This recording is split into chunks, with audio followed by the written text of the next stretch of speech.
ನಮಸ್ಕಾರ. Grow with ಶ್ಯಾಮಲಾಗೆ ನಿಮ್ಮೆಲ್ಲರನ್ನು welcome ಮಾಡ್ತಾ ಇದ್ದೀನಿ. ಇವತ್ತು ಶುಂಠಿ ಪೌಡರ್ ಮಾಡಬೇಕು ಅಂತ ಶುಂಠಿನ ಕ್ಲೀನಾಗಿ ತೊಳೆದಿಟ್ಕೊಂಡಿದ್ದೀನಿ. ಅದಾದಮೇಲೆ ಚಿಕ್ಕ ಚಿಕ್ಕ ಪೀಸಸ್ ಮಾಡಿ ಅದನ್ನು ಸ್ವಲ್ಪ ಡ್ರೈ ಮಾಡೋಕ್ಕಿಡ್ತೀನಿ. ಡ್ರೈ ಮಾಡಿದ್ಮೇಲೆ ಅದನ್ನು ಈ ಜರಡೆಗೆ ಹಾಕಿ ಸ್ವಲ್ಪ ಫೈನ್ ಪೌಡರ್ ಮಾಡಿ ಈ ಥರ ಸ್ವಲ್ಪ ತಣ್ಣಗೆ ಹಾಕೋಕ್ಕೆ ಒಂದು ಬೌಲಲ್ಲಿ ಹಾಕಿಟ್ಕೊಳ್ತೀನಿ. ಅದಾದಮೇಲೆ ಇದನ್ನು ಸ್ಟೋರ್ ಮಾಡ್ಕೊಳ್ತೀನಿ.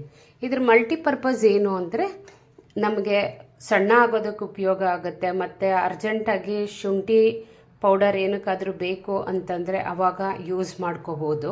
ಅದಲ್ದಿರ ನಮಗೆ ದಿನಾಗಲೂ ಅಜೀರ್ಣದ ಪ್ರಾಬ್ಲಮ್ ಎಲ್ರಿಗೂ ಇವಾಗ ಕಾಮನ್ ಆಗಿದೆ.